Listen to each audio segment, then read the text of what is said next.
Baik, selamat pagi. Perkenalkan, nama saya Citra Marliayanti, NIM 19104168868, kelas manajemen A1, dalam mata kuliah Manajemen Operasi 2 dengan dosen Adi Mursalin SEMM.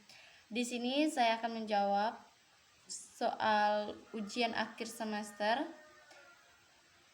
hari atau tanggal Senin tanggal 19 Juli 2021. Yang pertama, bagian A, berkenaan dengan aktivitas mahasiswa di WA dan Google Classroom. Yang pertama, apakah Anda selalu hadir dalam kuliah manajemen operasi 2? Mengapa? Iya, agar kita dapat mengetahui materi-materi apa saja yang diberikan dan dapat belajar kemudian memahaminya. Yang kedua, berapa kali Anda hadir dalam kuliah manajemen operasi 2 secara daring? 14 kali. Yang ketiga, apa yang saudara pelajari selama saudara belajar manajemen operasi 2 secara daring? Membuat ringkasan materi yang telah diberikan, kemudian video record ringkasan materi tersebut dan memposting video record ke YouTube. Manfaat apa yang saudara peroleh mempelajari manajemen operasi 2 secara daring? Yang pertama, dapat mengetahui beberapa materi yang diberikan. Kemudian yang keempat, apa tugas terstruktur yang diberikan oleh dosen saudara selama kuliah daring? Jelaskan tugas terstruktur Anda. Yang pertama, supply chain management. Yang kedua, metode transportasi. Kelima, platform media apa yang digunakan oleh dosen selama memberi kuliah manajemen operasi 2? WA dan Google Classroom. Kemudian soal bagian B, ini berkaitan dengan teori-teori manajemen operasi 2. Yang pertama, jelaskan pengertian perencanaan produksi dan jelaskan bagaimana cara melakukan perencanaan produksi. Perencanaan produksi adalah perencanaan kegiatan produksi dan manufaktur di perusahaan atau industri. Hal ini memanfaatkan alokasi sumber daya kegiatan karyawan, bahan dan kapasitas produksi untuk melayani pelanggan yang berbeda. Cara melakukan perencanaan produksi yang tepat berikut adalah uraian terkait hal tersebut. Yang pertama, melakukan routing. Dalam perencanaan produksi, hal yang pertama dilakukan adalah dengan melakukan routing. Routing sendiri merupakan proses penentuan jalur atau rute pekerjaan dan urutan operasi. Di dalam proses routing terdapat beberapa hal yang diperhatikan seperti kuantitas, kualitas produk, sumber daya manusia, mesin, bahan, jenis, jumlah dan urutan operasi manufaktur, tempat produksi, dan lain sebagainya. Kemudian yang kedua, melakukan penjadwalan. Melakukan penjadwalan adalah langkah kedua dalam perencanaan produksi. Penjadwalan ini berkaitan dengan berbagai hal seperti memperbaiki jumlah pekerjaan yang harus dilakukan, mengatur operasi manufaktur yang berbeda dalam urutan prioritas, memperbaiki, memulai, dan menyelesaikan tanggal dan waktu untuk setiap operasi. Kemudian yang ketiga, melakukan dispatching. Dispatching adalah langkah ketiga dalam perencanaan produksi yang merupakan suatu tindakan, melakukan atau tahap implementasi. Proses dispatching ini meliputi berbagai hal seperti bahan, alat, perlengkapan, dan hal lain yang diperlukan untuk produksi. Selain itu ada perintah, instruksi, gambar, dan lainnya untuk memulai pekerjaan. 2. Apa yang dimaksud dengan just in time dan apa keuntungan just in time diterapkan oleh perusahaan? Just in time atau JIT adalah suatu sistem produksi yang dirancang untuk mendapatkan kualitas, menekan biaya, dan mencapai waktu penyerahan seefisien mungkin dengan menghapus seluruh jenis pemborosan yang terdapat dalam proses produksi sehingga perusahaan mampu menyerahkan produknya atau baik barang maupun jasa sesuai kehendak konsumen tepat waktu. Kemudian keuntungan JIT antara lain yaitu yang pertama, seluruh sistem yang ada pada perusahaan dapat berjalan lebih efisien. Kemudian yang kedua, pabrik mengeluarkan biaya yang lebih sedikit untuk mempekerjakan para stafnya. Yang ketiga, barang produksi tidak selalu harus dicek, disimpan atau direktur kembali. Keempat, kertas kerja bisa lebih simpel. Kemudian yang kelima, penghematan yang telah dilakukan dapat digunakan untuk mendapat profit yang lebih tinggi. Misalnya mengadakan promosi tambahan.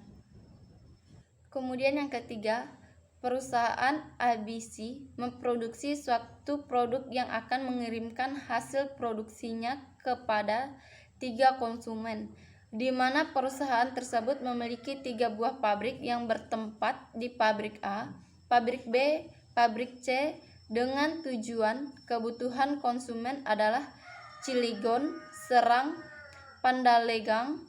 Berikut ini adalah merupakan masing-masing kapasitas pabrik secara berurutan sebesar 90, 60, dan 50. Sedangkan untuk memenuhi kebutuhan konsumen sebesar 50, 110, dan 40 secara berurutan. Hitunglah dan analisa biaya transportasi terbaik yang bisa kalian lakukan menggunakan teknik transportasi NWC dan least cost atau biaya terendah. Dalam menjawab, jelaskan langkah-langkah pengerjaan soal di atas secara terinci, bukan langsung hasilnya. Adapun ongkos untuk setiap perpindahan dari pabrik menuju lokasi konsumen adalah sebagai berikut. Pabrik A Cilegon 20, pabrik C Cilegon 25, pabrik A Serang 5, pabrik C Serang 10, pabrik A Pandalengang 8, pabrik C Pandalengang 19, pabrik B Cilegon 15, pabrik B Serang 20, pabrik B Pandalengang 10, pabrik B Cilegon 15, Serang 60, 20, Pandalengang 10, supply 60. Kemudian pabrik C Cilegon 25, Serang 10, 10, Pandalengang 40, 19, supply 50. Demin Cilegon 50, Serang 110, Pandalengang 40, supply 200. Jadi Z-Mark sama dengan 50 kali 20 tambah 40 kali 5 tambah 60 kali 20 tambah 10 kali 10 tambah 40 kali 19 jadi 3260. Kemudian yang kedua, metode LC. Pabrik A Cilegon 20, Serang 90, 5, Pandeglang 8, supply 90, pabrik B Cilegon 20, 15, Serang 20, Pandeglang 40, 10, supply 60, pabrik C Cilegon 30, 25, Serang 20, 10, Pandeglang 19, supply 50, Demin Cilegon 50, Serang 110, Pandeglang 40, supply 200. Jadi Z-Mark 90 kali 5 tambah 20 kali 15 tambah 40 kali 10 tambah 30 kali 25 tambah 20 kali 10 menjadi 2100. Kemudian yang ketiga, metode VAM. Pabrik A Cilegon 20, Serang 60, 5, Pandeglang 38, Supply 90, Pabrik B, Cilegon 50, 15, Serang 20, Pandeglang 10, 10, Supply 60. Kemudian Pabrik C, Cilegon 25, Serang 50, 10, Pandeglang 19, Supply 50. Demin, Cilegon 50, Serang 110, Pandeglang 40, Supply 200. Jadi ZMAK 60 kali 5 tambah 30 kali 8 tambah 50 kali 15 tambah 10 kali 10 tambah 50 kali 10 menjadi 1890.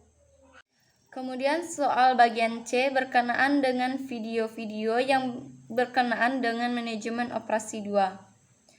Setelah mahasiswa menonton video-video manajemen operasi 2 ini, mahasiswa diminta untuk menjelaskan judul video yang ditonton dan makna judul video tersebut menurut versi mahasiswa. Teori-teori yang dijelaskan oleh pembicara dalam video tersebut dan manfaat dan wawasan yang diperoleh setelah menonton video-video manajemen operasi 2 yang mahasiswa tonton. Video bagian A, judulnya Just in Time. Teori yang dijelaskan dalam video: yang pertama, pengertian JIT, 2, asal dan sejarah JIT, 3, perbedaan JIT dan konversial, keempat, manfaat JIT.